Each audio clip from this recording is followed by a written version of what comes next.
In news from Sri Lanka, Sri Lanka's new Prime Minister Ranil Wickremesinghe assumed office on Friday and met with Indian and Japanese envoys a day after the president appointed the veteran opposition politician for the post amid the country's worsening economic and political crisis. Sri Lanka's main opposition party has joined anti-government protesters in rejecting Wickremesinghe's appointment and insisted on President Rajapaksa's resignation.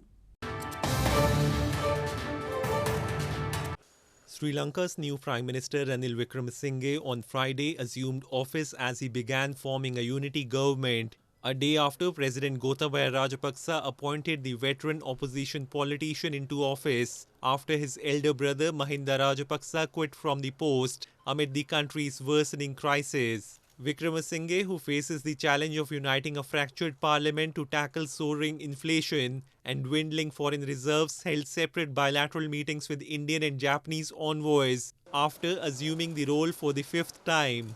However, citizens on streets of Colombo and anti-government protesters camped outside the Prime Minister's office for over a month, rejected Wickremesinghe's appointment and insisted President Rajapaksa's resignation, who they say is ultimately responsible for the worst economic crisis since the independence in 1948. We haven't accepted the Prime Minister. The Prime Minister has been appointed by their discretion. It's not the people's demands that have been met.